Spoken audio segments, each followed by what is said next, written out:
Okay, in the interest of time, I'll just move ahead while we're switching the panels here. So, hello again, everyone. Now that we've heard some of the viewpoints of those who focus on the users of the capital markets, we're going to turn in the second panel to the viewpoints of those who supply the funds. As I explained in my introduction, there is a broad array of investors represented in the capital markets. We've chosen three of the most important investor constituencies for this panel. There's pension funds, who will be represented by Eric Bendixson, who's co-chief investment officer of Strategic Investment Group. Mutual funds, represented by David Blass, who's general counsel of the Investment Company Institute. And insurers, represented by Robert Tipp, chief investment strategist and managing director at Prudential Insurance in their fixed income unit. You have their bios, so I will not talk further about their backgrounds. Instead, I will turn it over to each of them for 10 minutes of opening remarks each, a time limit which I and Sarah will be strictly enforcing. She's very fearsome, by the way, so please do keep it to 10.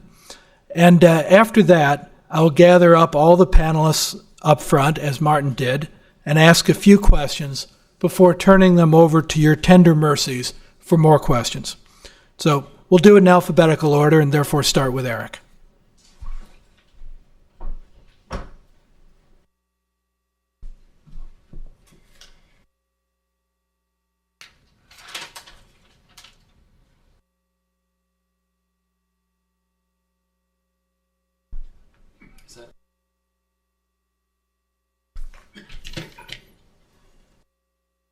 Great. Well, good morning, everyone, and thank you very much for including me in this important discussion.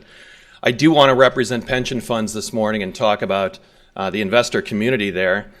Just to describe the size of this community, I thought I'd put some numbers on the board. Pensions and Investments annually does a survey. They take the 1,000 largest pensions in the United States. This includes state and municipals. This includes corporate pensions and Taft-Hartley union pensions as well. That totals around $9 trillion for institutional pension funds in that 1,000, that group of 1,000.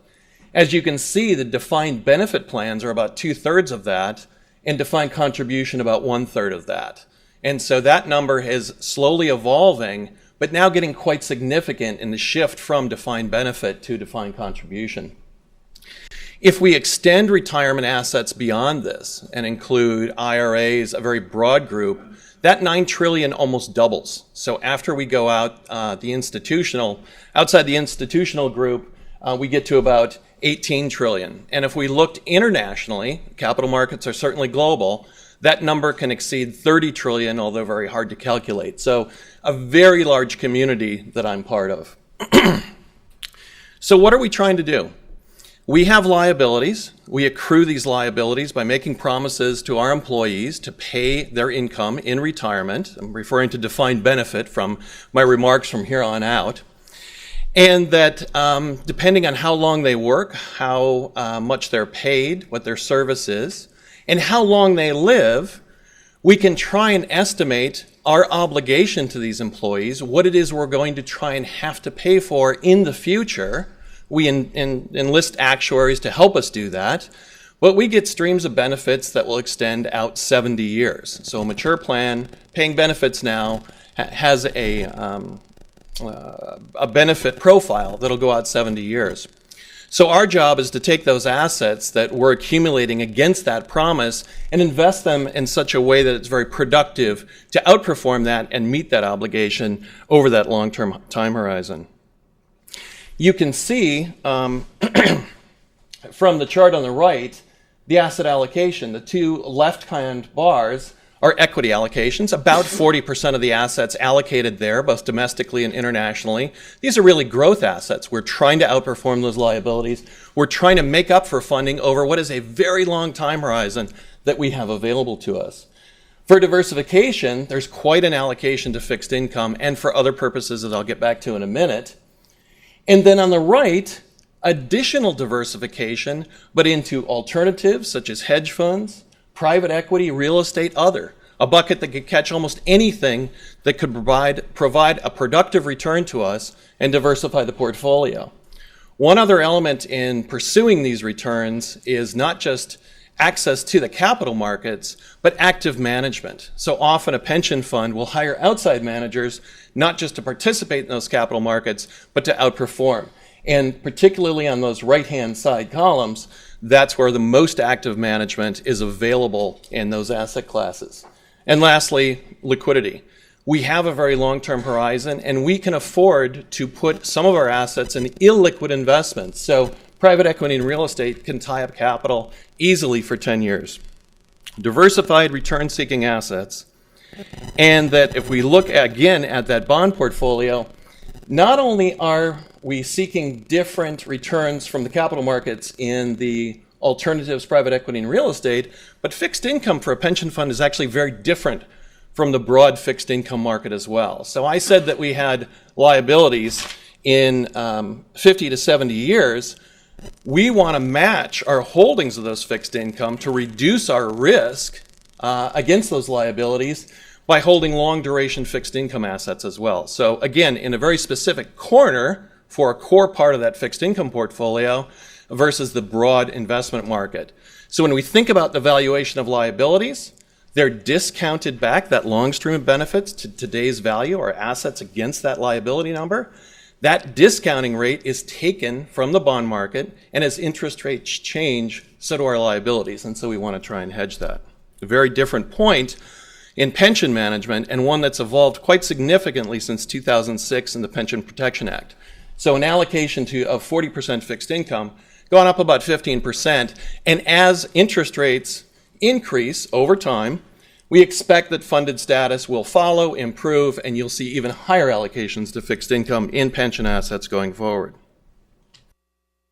Now, what do we require besides returns from these capital markets?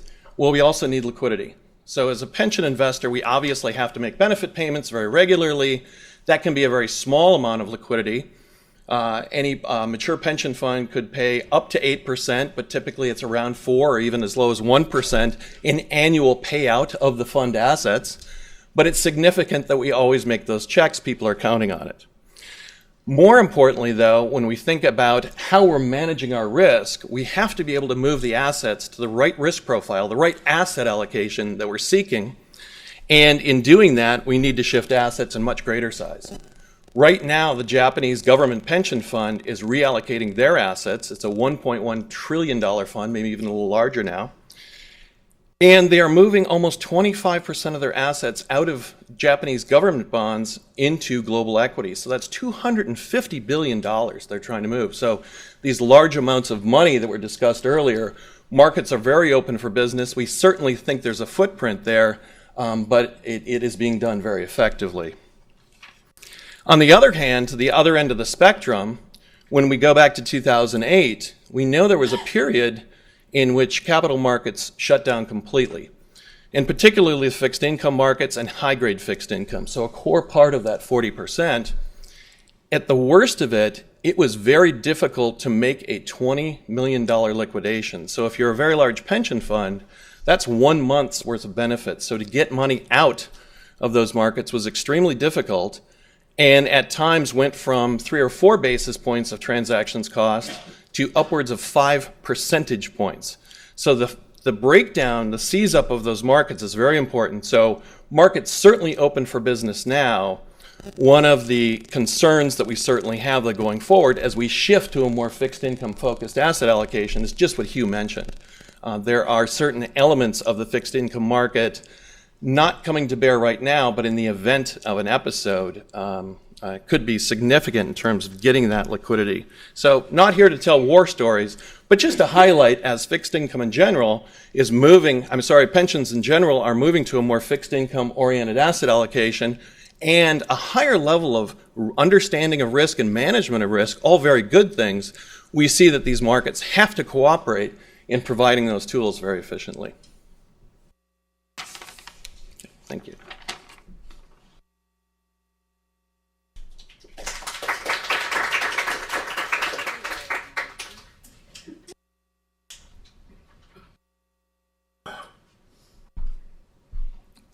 Good morning. I'm David Blass. I'm the General Counsel at the Investment Company Institute. Doug, thank you very much, Martin, for having me here. I wanted to add my voice to David's, and thank you for the leadership you all have shown in promoting a dialogue about capital markets, especially in the debate about financial stability. Thought I would spend a little bit of time talking about the ICI and the industry we represent, then pivoting to what funds and other types of investors look for in the capital markets and some of the benefits of the capital markets. I'd like to touch on one of the themes that have emerged so far in the morning, and that is the difference between capital markets and banks' provision of assets to businesses, and the role of banking regulation and the difference with the capital markets. Just to start on the Investment Company Institute, so we're a leading trade association, global trade association, for funds that are highly regulated and that are offered to the public in jurisdictions all over the world. In the U.S., I'm talking about mutual funds, open-end investment companies, exchange-traded funds, unit investment trusts, and closed-end funds. The ICI does not represent hedge funds, private equity funds, other non-publicly traded funds. Our mission is to encourage high ethical standards in the fund business.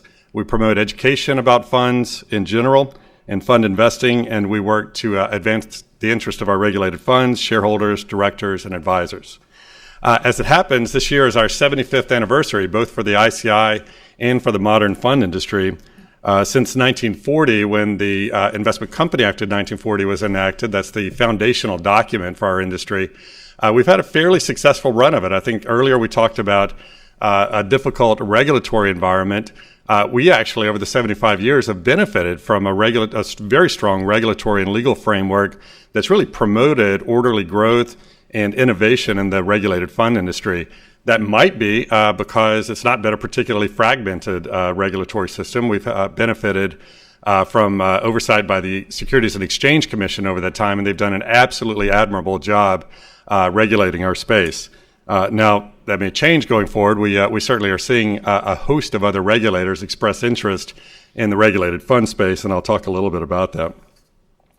Over time, U.S. funds have become the primary vehicle in the U.S. for investors, in particular retail investors, who want to participate in the stock and bond markets. Today, more than 90 million U.S. investors own shares in mutual funds, that's open-end investment companies. They have a wealth of choice and strategies to choose from. It's a highly competitive market. We have 800 fund sponsors and about 16,000 different types of funds in the regulated fund space, so plenty to choose from. In 1940, I looked up the assets in regulated funds were about $1 billion in 1940. Today, we've hit over $18 trillion, so tremendous growth over those 75 years. What's contributed to the growth? I've mentioned it already, a very strong legal and regulatory framework, but also the development in the U.S. of a very strong and robust capital markets. And that brings me to the theme of the panel we're going to have, which is, what do investors look for in the capital markets? What do they benefit from them? I thought I'd share a few common building blocks for robust capital markets. There are many others, I'm sure, that people could come up with, but these are really foundational, in my opinion, for what leads to a strong capital market system and what we have here in the U.S. And that starts with a sound legal system, one that has strong property rights. That's essential to any capital markets, and it promotes the trust in investing. In other words, there has to be legal certainty attached to investment opportunities. The legal system has to be based on principles of fairness to market participants. The perception that some market participants may have an unfair benefit certainly leads to a lack of credibility and reliance on the markets. Sound regulation is crucial. I've already mentioned that a few times. Exchanges and clearing and settlement systems have to be organized and supervised to help markets run efficiently and provide liquidity for trading. I think we'll hear a little bit about that in the next panel when we hear from the regulators. Regulators, for their part, have to be transparent as well. The market can function under a number of sets of rules, but if nobody knows what the rules are or what they're meant to address, it becomes very hard to do that. Corporate governance, in particular, needs to be oriented towards protecting investors, the owners of companies, not the management of the companies themselves. And market information needs to be reliable. Issuers of stocks and bonds need to be subject to generally accepted accounting principles, and information that's provided to the markets needs to be robust and reliable. On tax policies, other incentives that are designed to achieve societal goals, they should be transparent, not designed to promote parochial interests, and importantly, don't change over time in a way that surprises investors so that they don't understand the deal that they've struck. So if you have these foundational building blocks, what is the evidence of robust capital markets?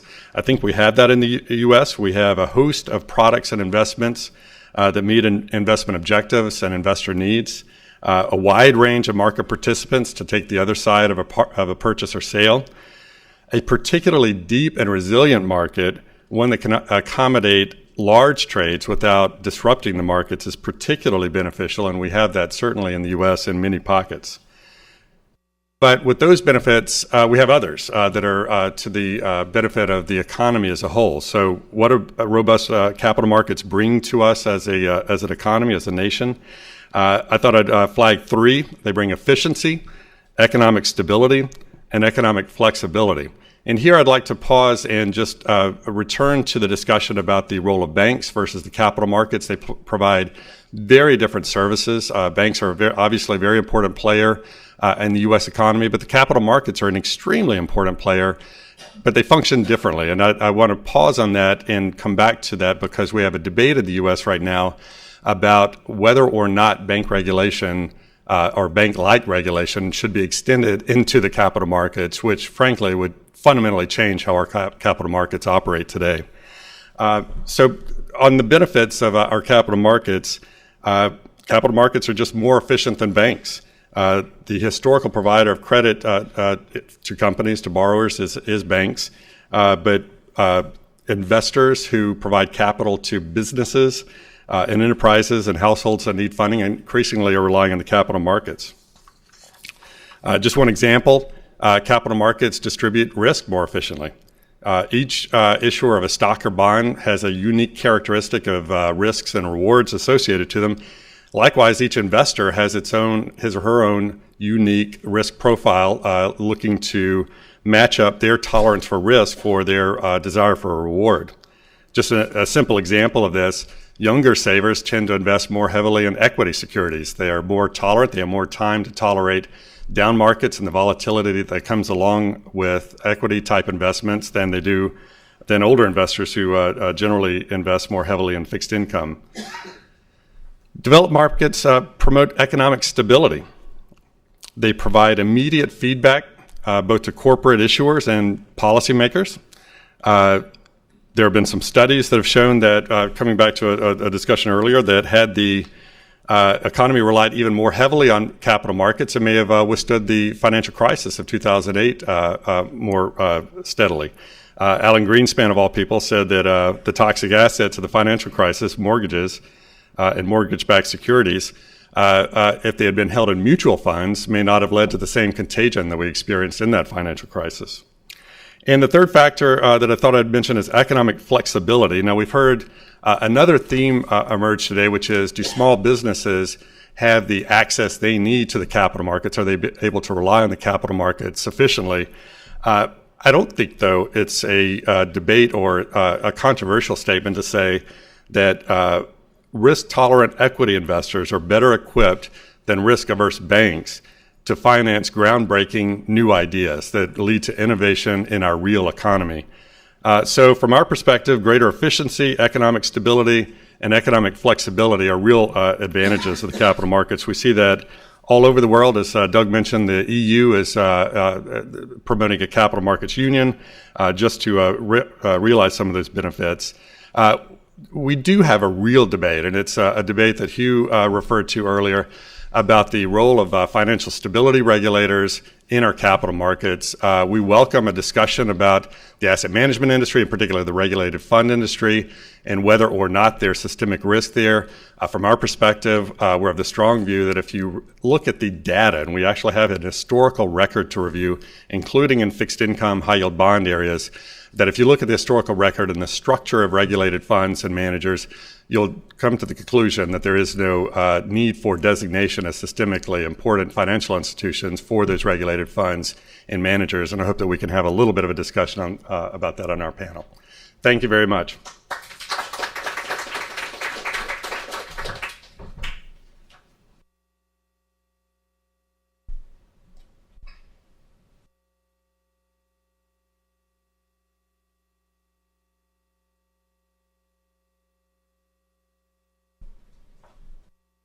Okay, good morning. I'm Robert Tipp with Prudential Fixed Income, so the insurance company.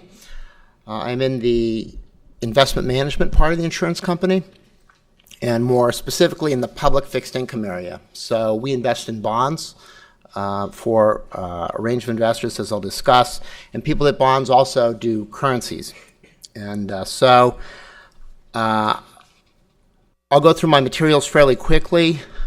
As somebody, in the markets, a market participant for the last 30 years, I'm happy to reflect on any of the crises, because I think in some respects with markets, going back over, what happened in the most recent financial crisis, Enron, WorldCom, the near freeze up of financial markets with long-term capital in '98, and as well as stock market crash back in '87. Those are the things I think that really offer a lot of opportunity for learning about markets and when they function well, what the problems are. But at the end of the day, there's going to be an element of these are people trading, and sometimes the risks end up in the wrong places. People get over their skis. But there's also an element of human nature and a certain amount of volatility that's not avoidable. So in terms of the scope of a bond investor's world, as we've discussed, basically everybody ends up in the bond market. So whether it's the state of California, the U.S. government, hospitals, schools, all consumer credit, whether you're talking about auto loans, mortgages, end up being securitized and pushed out into the markets, and bond investors trade these, corporations of all ilks. And when people go to the banks and get a loan at the bank, then the bank ultimately ends up in the market funding those investments of theirs. Issuers are from a range of countries and currencies. And so you'll have Portugal come and issue in dollars. You have Greek securities that are denominated in yen. You have U.S. corporations issuing in euros. You have multinational, you have supranationals issuing in Australian dollars. And these issuers are going all over the world to try to get access to capital, diversify their sources to capital, and minimize their cost over the long run of raising that capital. People that invest in bonds then need to do currency transactions to affect those trades. And then there are derivatives on every aspect of this. So there are interest rate swaps, there are credit default swaps, there are futures contracts, there are options on all of those derivatives. There are portfolios of derivatives made out of those derivatives. And I have an admission to make. I am a user of derivatives and have been involved with them. And there's a comfort factor that people either have or they don't have, a familiarity that they have or they don't have, and a correct usage and awareness of the risks involved or not. But they're very helpful as markets have evolved, and there are pockets of illiquidity for the appropriate investors to have access to these to hedge the portfolios that they're managing. I'm not a normative person by nature. I'm not a policy guy. Doing the investing is more of a hypothesis testing exercise, but in watching over time, you do get some notions about these things. But hopefully you take away from this, the markets are incredibly deep. They're very arcane. The bond markets are incredibly complex. Our customers and people that end up in the bond markets are retail investors, they're pension funds, defined benefit, defined contribution savings, sovereign wealth funds, corporate cash, central bank reserves, financial institutions. Basically, as the wealth has built up around the world, the markets in those countries have not developed to the same extent. So there are multi-hundred billion dollar portfolios across not just China or Japan, but across Southeast Asia in those central banks and in central banks of emerging market countries around the world that hold dollar investments in order to defend their currencies in times of stress, and also to be able to provide hard currency to their corporations and financial institutions that may need them in times of stress. And of course, financial institutions like the insurance company Prudential investing their funds. A role of fixed income, as we discussed, diversification, income, stability, investing relative to liabilities. What we're trying to do is ultimately a competitive exercise. So people hire us to beat a benchmark in many cases, whether it's the U.S. bond market, an international bond market index. Sometimes it'll be the index inclusive of currency risk. Sometimes it could be a currency hedged benchmark. In other instances, it could be a pension liability that they want us to fund, but they may have a return benchmark for that liability. So this is a competitive exercise. And with interest rates very low, which is a topic people may want to come back and ask me questions about, there are also absolute return type strategies in fixed income. I'll comment briefly on the level of rates a bit later. So how do we do this? We're trying to get a research edge. We do all kinds of quantitative and qualitative research on the investment outlook for the individual companies, for the individual countries that we're investing in, and we're looking effectively for mispricings in some respect. We're looking for securities that are undervalued to purchase into the portfolios at a micro level. So when we're looking at JP Morgan bonds, of the 6,000 bonds, we want to own the cheapest ones in order to outperform the market. And when we're looking at a more macro level in sectors, if corporations are pounding the market with very large issues, we may want to overweight corporate bonds relative to mortgage bonds. Or if there's a crisis in a country, it may be time to get out, but it also may be time to go overweight individual countries in our portfolios relative to others in order to outperform the market or the benchmark. In order to do these, obviously, we need markets. We need to be able to move. In terms of the risks in fixed income that investors are aware of, the interest rate risk, bond prices fluctuate as interest rates go up and down. Individual issuers fluctuate as the credit risk of the issuers change. Inflation impacts bond prices. Some are callable. Reinvestment risk, event risk, if they change their capital structure. And then liquidity risk of getting stuck in the markets as things freeze up. Now, it's almost easy to forget about some of the aspects of markets. When people talk about the stock market and they talk about trading of the stock market efficiency in the stock market, you have to talk about people that buy on margin, and you have to talk about short sellers. Because there are a lot of long-only investors that buy, but you also, to have a liquid functioning market, need to have people that say, that one is too expensive, I'm going to go short it. And in order to short a security, they have to borrow it from somebody that leaves it in a lendable format, borrow it and go and sell it. And in the bond market, we are completely full of that. Dealers borrow and lend bonds. There's a whole reverse side of their business. Hedge funds lend out the bonds that they own in order to finance them. The Fed uses borrowing and lending, all collateralized, for the most part, borrowing and lending to operate in the money markets. And so that's a part of the market that people don't focus on, but that is very important. So in order for markets to work, you need the counterparties and exchanges to be reliable. You need them to be well capitalized. They have to have the appropriate degree of regulation, and things have changed in the last several years. Post Dodd-Frank, a lot of good things have happened, as well as some that people are not as pleased about.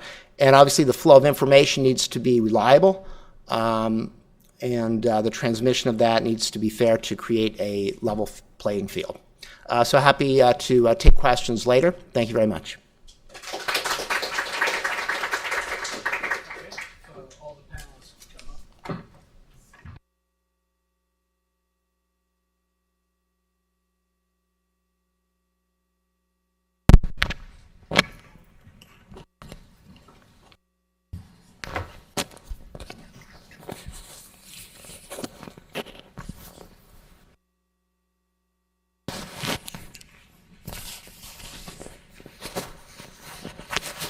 still haven't figured out how to fill the dead time, by the way. I'm open to suggestions. I've threatened to sing before. I might try comedy. Let me know. But hopefully we're within seconds of being past that. I think mood music is always good. Oh, that could be good. Did anybody bring any Muzak with them? Something thematic. Yeah, it's a good idea. All right. With that all said, I'll just go through in the same order that each of you spoke originally. Eric, one thing I'm interested in is one of the broader regulatory trends all across the world is trying to discourage pretty much every financial institution from taking much in the way of maturity risk. So we're all kind of hoping that pension funds will be willing to invest very long term in very illiquid things like infrastructure because nobody else is getting a lot of incentives to do that. I was wondering what are your thoughts about whether there is a capability for pension funds to step up more in that direction? Oh, they've always played a role in very long-term investments. Infrastructure is a good example. Private equity is a good example. It is a captive amount of assets that has that very long horizon, and so it's a natural offset. I think the important thing is to understand the risks and return associated with that. It certainly is a pension fund's desire to be paid for that illiquidity, and so they should come at a premium, but it's a very good fit. I think one of the other points, too, in terms of disintermediation, goes beyond pension funds, is the more banks specifically are taken out of a central role of holding and inventorying assets, that it is intermediated by the broad market. It's very diversified across holders. So in terms of systemic risk, that diversification is very beneficial to have thousands of participants holding a security that's going through a dislocation rather than centrally basing balance sheets on a number of very large banks. Okay. Now, following on the same thought, one of the nice things about pension funds is you don't need to worry a lot about liquidity. But as you said, you do occasionally need the cash. So you do worry about that. And also, you will buy and sell in order to rebalance your portfolio. So you care about the ability to do that. So two-part question. Are you worried about the level of liquidity today in the markets? And B, do you worry that when interest rates change and when the full force of regulations come into effect, that maybe in 2 or 3 years there might be issues? Or is this relatively low on the things you worry about at night? Yeah, I mean, we've been through a number of crises, and so providing for liquidity in pension funds and other institutional investments is really part of the job. And we go through different scenarios and Monte Carlo analysis to make sure that we have that kind of liquidity to withstand those shocks. It's not just a question of withstanding the shocks and having the liquidity, though, to make benefit payments and perhaps to meet private equity calls. That's really one of the greatest opportunities in capital markets, those kinds of dislocations. Having the liquidity and dry powder to be able to participate when prices are very low is exactly what pension funds and other long-term investors should be doing. In terms of the path of renormalization of interest rates, it certainly is inevitable.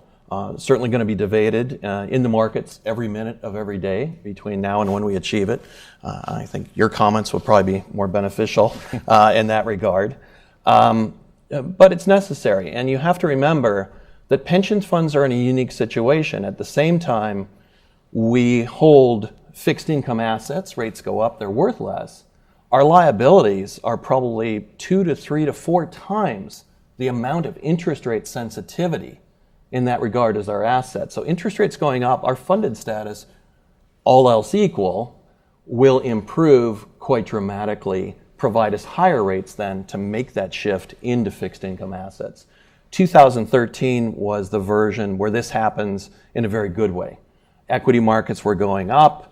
There was a recovery unfolding in the world that was being repriced into most risk assets. Interest rates went up about 100 basis points. So you had very good returns on the return generating side of your portfolio, and those liabilities went down at the same time. Okay, thank you. David, there was, at least by implication in Hugh Richards' remarks, a potential concern that perhaps investors in mutual funds or in ETFs expect a level of liquidity from underlying corporate bond investments that doesn't really exist, or at least in more stressed periods would certainly not exist.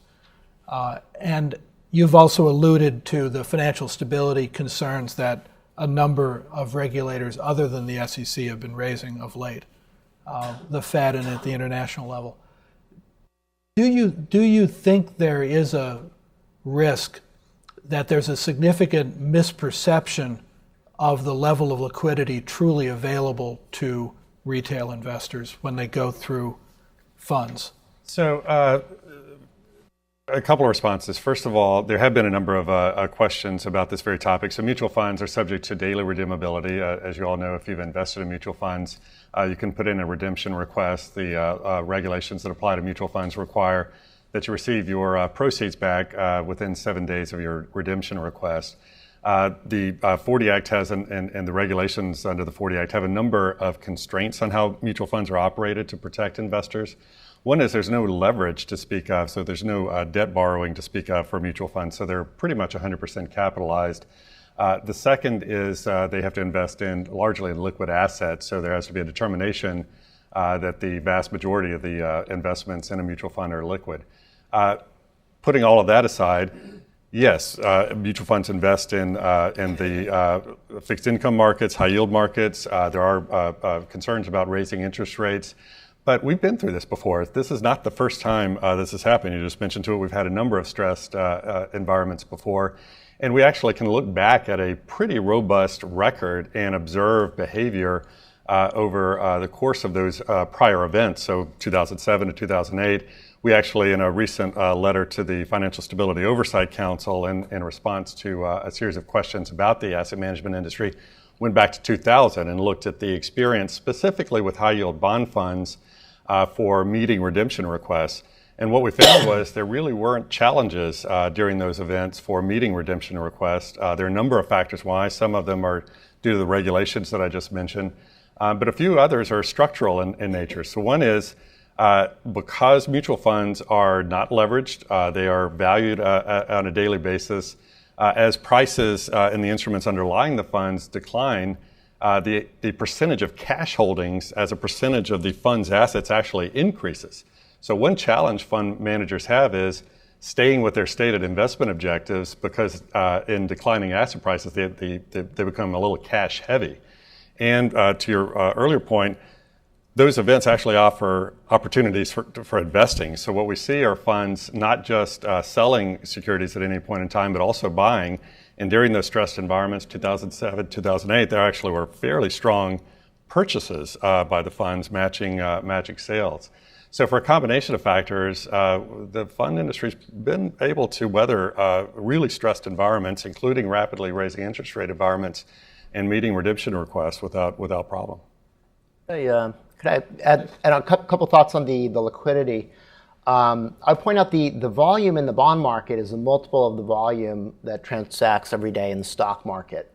And the volume in the fixed income derivatives markets and foreign exchange derivative markets are a multiple of what's transacted in the bond market. So the underlying capability to push volume through the bond market is higher than stocks. And the transactions costs are generally lower than on stocks, but they can expand. I would point out, though, that we have a couple recent examples of how much liquidity can go through. In 2013, with the taper tantrum, a lot of liquidity went out of the market in a reasonably orderly way. And more recently, there was a turnover of very illustrious portfolio manager, one of our competitors on the West Coast. That's resulted in tens of billions of dollars of redemptions from their funds that have gone into other places. And so effectively, we've seen tens of billions of dollars of liquidations from a single portfolio manager. So another example.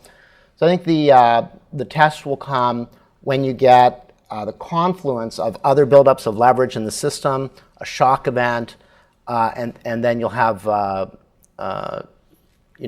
then you'll really, crash test the system when you have a whole range of things going wrong. And I think you need to have the diversification so that people are diversified, but they also have to have the right temporal and liquidity mix in their portfolios.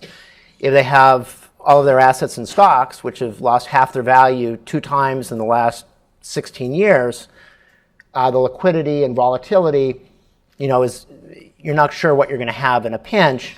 The same is true of some of the riskier or even longer maturity bond markets. They fluctuate more. So I think, ultimately that's the ultimate defense. But at the fund level, and this is my last comment on this, some tweaks could be done to at least isolate the transactions costs of leaving a fund to the people that are either coming in or going out. And some fund complexes have done that. So that may be a next step, is to at least isolate the transactions cost to those that are moving. And the SEC is looking at liquidity management. As you know, that's part of their rulemaking agenda. So certainly want to be supportive with data and information we can provide to them in their efforts. I did want to pause and just say I agree entirely. The use of leverage is really key, because with leverage comes along the potential for real financial distress for a company. Without leverage, it's hard to understand how a fund or another company could come under financial distress.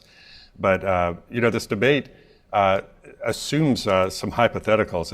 The debate assumes that you'll have all investors looking to flee a particular type of fund all at the same time, which is an interesting academic debate, but it's not really real world, based on any real world experience. And there are a lot of reasons. One is individuals' portfolio diversification. People want access to different asset segments, so they don't, when in a down market on a particular segment, flee that segment entirely, because they want that diversification. We have a lot of target date funds, the growth of target date funds, which automatically migrate from an equity heavier portfolio to a more fixed income portfolio that tends to be a fairly steady base of investment in fixed income instruments and our bond funds. And you have largely, in the regulated fund space, largely retail investor base that really doesn't or hasn't shown an historical trend towards fleeing in times of distress. They tend to ride it out. For the benefit of investors who did that during the financial crisis, they saw tremendous gains after the financial crisis.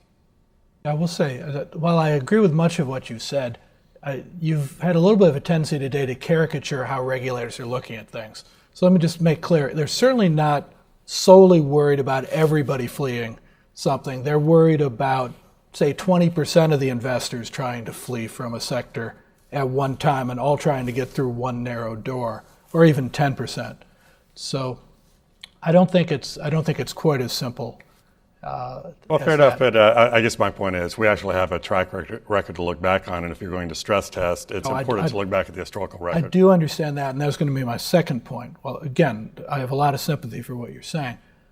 In the financial crisis, we experienced a number of things which had never previously happened or had not previously happened in any period for which we had collected the data. So I do understand why regulators want to be sure that they understand what the set of risks are, and careful not to simply assume that because a particular risk hasn't come out over the last couple decades, that it will therefore not come out in the future. Yeah, and Doug, like I said, we welcome the debate on this. We do think it's important to bring data to the debate. It's an important discussion to have. We think that the Financial Stability Oversight Council and their request for information about asset management, the industry writ large, asked the right kind of questions, and it was helpful for them to put out some hypothetical scenarios that we could respond to the industry in general. So I think it was a helpful debate. Thank you. And Robert, I wanted to follow up with one other question for you. If I understand you correctly, you look across global markets. Could you talk a little bit about the differences you see between capital markets here and elsewhere in the world? The markets here are the most developed in terms of breadth and depth of types of securities and liquidity, and it's pretty stark. I mean, literally, U.S. Treasuries, begin trading Sunday night here, and they go until Friday. That's not true of European markets. They're open during their business hours. That's true of most emerging markets. It's true of Japan. So they're not, truly 24-hour markets. The only one that immediately comes to mind that really is Australia, some of their markets. So the That explains why, in times of crisis, especially in recent years, the dollar has been a flight to quality currency.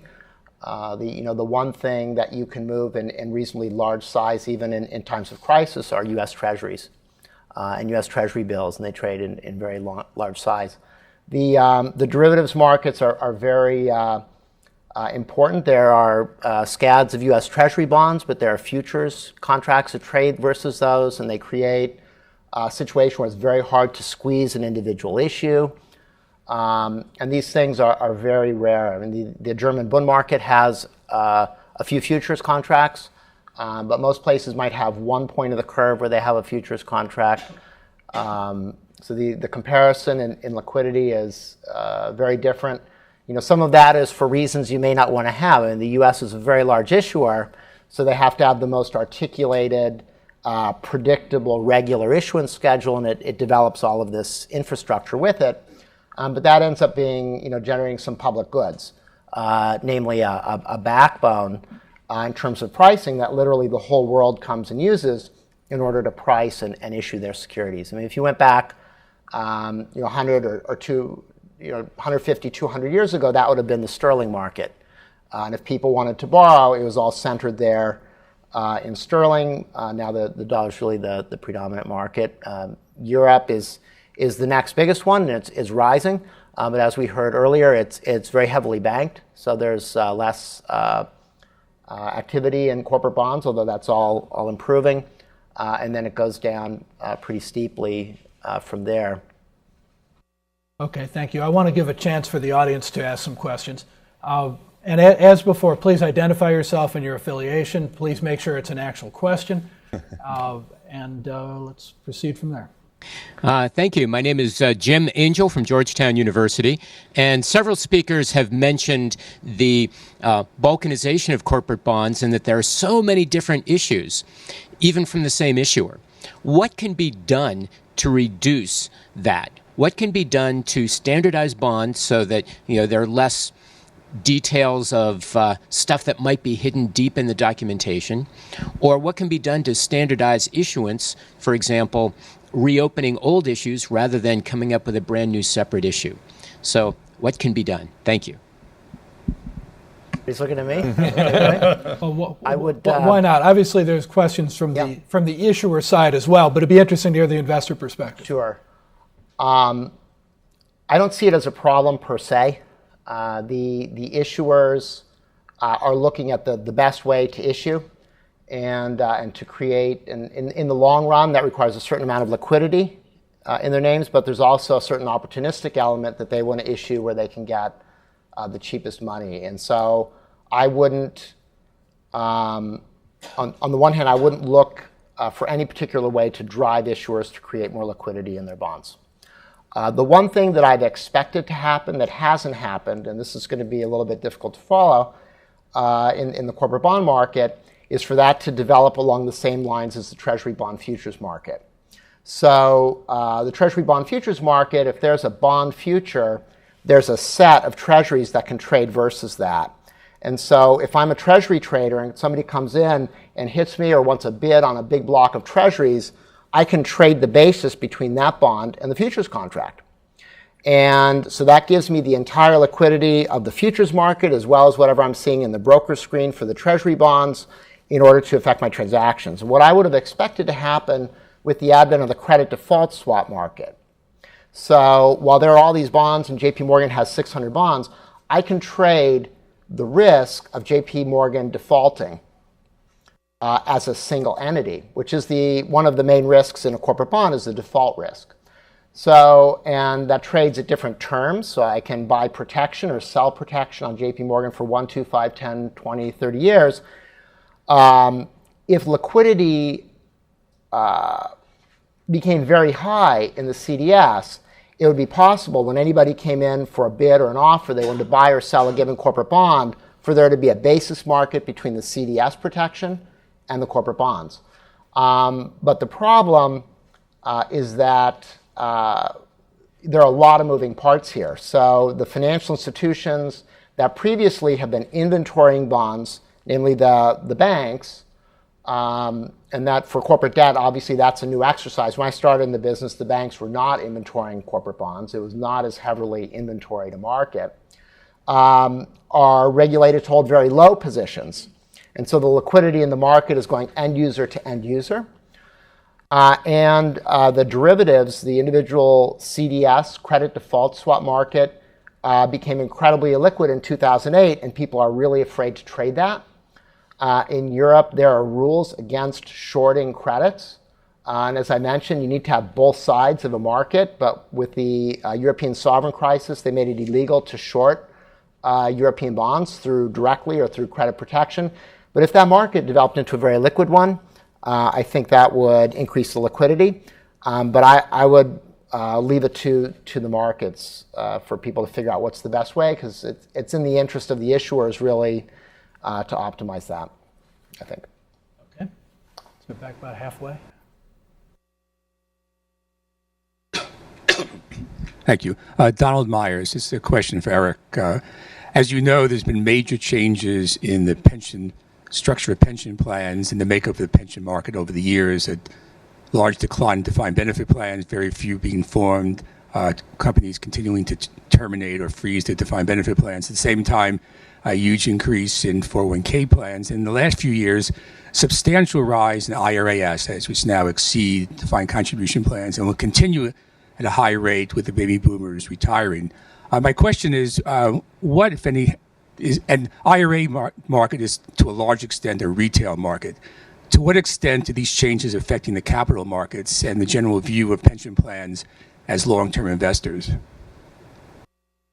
Well, you're right about that. Certainly regulation, the risks, some of the risks that I talked about in my remarks are what's motivating that, and the isolation of those risks very publicly into financial statements.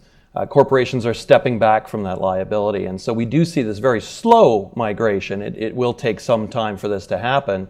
And through that migration, plans are choosing to offer defined contribution benefits rather than defined contribution pensions rather than defined benefit. But I think it's going to be very slow. But it's a one-way trip, as you've said. In terms of the capital markets,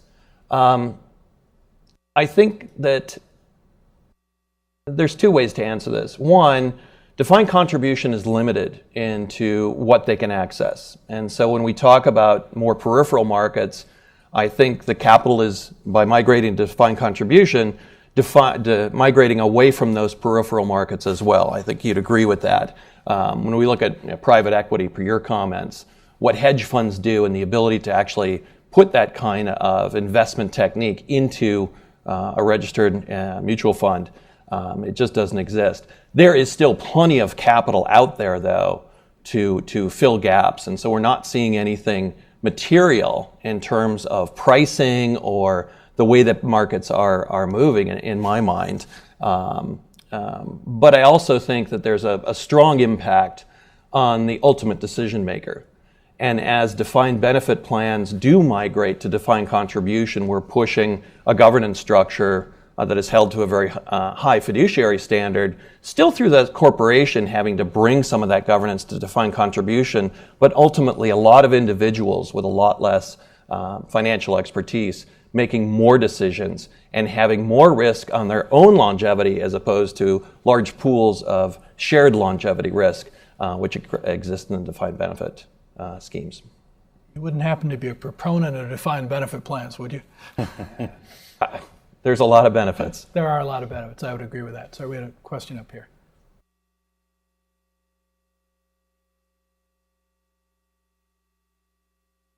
Thank you. Larry Checo.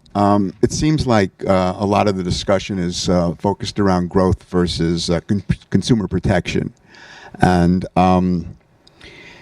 I guess I would be more in favor of growth if it was being distributed a little bit more evenly. I think what we've seen in the past here is that without the regulation, we've hollowed out a good portion of the American middle class, and we can't afford to do that again. So I understand the fact about having a bit in your mouth. Nobody likes a bit in your mouth, but if the capital markets are going to run wild with derivatives and other stuff, so my question is, Should we be more concerned about the viability of these markets and institutions versus their impact on people? Any of you? Yeah, the bond market, one thing I should mention, is a completely institutional market, and that individuals should not go into the bond market. The transactions costs are very high, and you need a huge infrastructure in order to just have the transparency and know where things trade. And so I think what you want to have and what you have is effective regulation of the mutual funds, let's say, and then those guide what somebody like myself is doing with the investments in the mutual fund. And the board supervises to make sure that you're delivering the objectives of those funds in a safe way. And so in my opinion, for retail investors, that system is there. In the wake of the Dodd-Frank, there's a lot more transparency in terms of the few markets where they had doubts about whether swaps were collateralized, for example. Those have been put into a format like the futures markets. There's been reporting requirements put on bond trades so that within 15 minutes people see where things have traded. And the thing that created the problems in '08 of the banks having all the risk and things freezing up in terms of trading has changed. So if everybody wants to sell, can't go into the banks, they can't take all of that risk. It goes from end user to end user, which can create short-term volatility. But at the end of the day, you're going to end up with one real money investor, transferring risk to another real money investor, which may reduce some of the fat tails. So, I don't see, there are clearly individual points that people could make against what's happened the last several years. But there have been a lot of good things that have come about that, and the protections are there for end user investors, I think. And the mutual fund market the regulated fund market really is a retail market, so it's very much there for the middle class, and investor protections are core to the governance structure and regulation there, so we promote that approach. Since you've both mentioned it, I'm curious, what are your feelings about how effective mutual fund boards are? Because, of course, there are some people who are concerned that they really don't have much effect on anything. Well, from our experience, every board is different. So speaking in terms of generality, they provide a critical function overseeing the conflicts of interest between a manager and the fund and generally giving guidance to the manager in terms of strategy. So we think they're very critical as an oversight mechanism. They do have a lot of what frankly are compliance responsibilities that kind of deviate them a little bit from their core functions. But as a mechanism, we think they're very effective. I don't know if you have a different perspective. I think they are as well. We manage money for the insurance company, for outside pension clients, for all kinds of outside entities, and the mutual fund boards. And so I feel very, very responsible to them. And I think probably the best thing I could say is that as an institution on the management side, sometimes we're happy with the decisions they make about what managers they go with, and sometimes we're not, which suggests that they are being discerning and they're making the tough calls.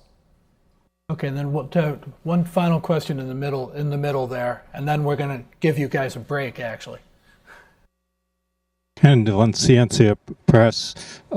Could I ask, what do you see as the future of robotic investing, and how might that impact on the mutual funds industry? So the questions about so-called robo-advisors, kind of automated providers of investment advice. Look, it's a increasingly prevalent technique for providing advice. So it seems like it's a trend that's going to continue. If you look over in the UK, a lot of growth in so-called robo-advisors. That has a little bit to do with some regulations they've done there that have made providing advice a little bit more difficult for non-robos advisors. So we'll see it going forward. In terms of its impact on mutual fund investing, hard to predict, but I think mutual funds will continue to be a core go-to investment vehicle for retail America, for retirement savings, college savings. So my personal expectation is that'll continue. Okay, well, what we're going to do, we're going to take about a 15-minute break. Please be back here at 5 after, and then we'll have the panel of regulators. So do come back.